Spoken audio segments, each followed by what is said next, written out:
Donc, je m'appelle Richard Warzignac, je travaille au sein de la direction de la communication du ministère de l'Intérieur. Je suis entre autres chargé de mission sur les Jeux Olympiques et les grands événements sportifs internationaux et aussi sur la communication de crise au sein du ministère. Et je suis l'auteur de ce livre, Histoire des Jeux Olympiques.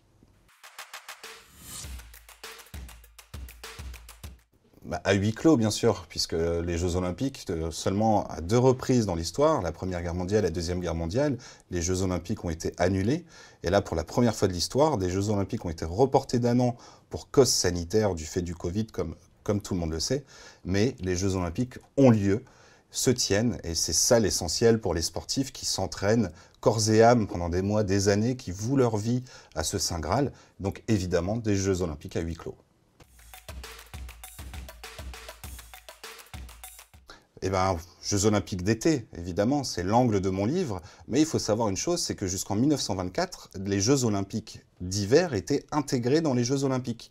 C'est-à-dire que, notamment, lors des Jeux Olympiques de 1908 à Londres, il y avait du patinage artistique.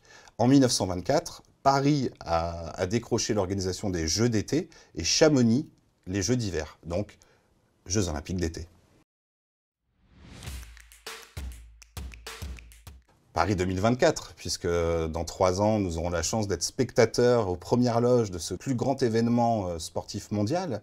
Mais les Jeux de 1924 ont été très importants dans l'histoire olympique, notamment avec la première apparition d'un village olympique à la demande de Coubertin. Et c'est la première fois où le village olympique a été obligatoire pour chaque ville organisatrice, chaque ville hôte, de proposer un village olympique et tout ce qui va avec aux sportifs.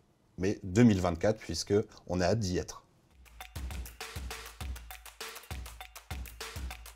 Comme chacun le sait, la devise des Jeux Olympiques, reprise par Coubertin, c'est « l'essentiel est de participer ». Mais on ne peut pas dire à un athlète olympique qui est aux Jeux Olympiques, participer et puis c'est tout. Non, bien sûr, gagner. Les athlètes qui se rendent aux Jeux Olympiques, qui vouent leur carrière à ça, ne rêvent que d'une chose, c'est monter sur le podium et surtout sur la plus haute marche du podium. Donc, gagner. 2 grands champions, de monstres du judo français et du sport français. Tout le monde connaît leur palmarès. Mais bon, je ne veux pas avoir de problème avec Teddy Riner, mais mon cœur penche quand même pour David Douillet. Ce monstre du judo qui a terrassé les Japonais en devenant champion du monde et double champion olympique, m'a fait l'immense honneur de signer la préface de mon livre. Je l'ai rencontré à plusieurs reprises. Et voilà, c'est quelqu'un quand même qui a marqué l'histoire du sport français, donc David Douillet.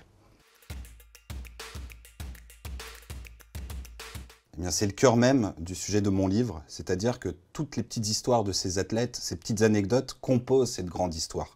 Par exemple, le premier japonais à concourir lors des Jeux Olympiques, en 1912, Kanakuri, qui, au beau milieu du marathon olympique, disparaît et on mettra 50 ans à le retrouver. Je vous invite à découvrir cette histoire, parmi tant d'autres, dans ce livre.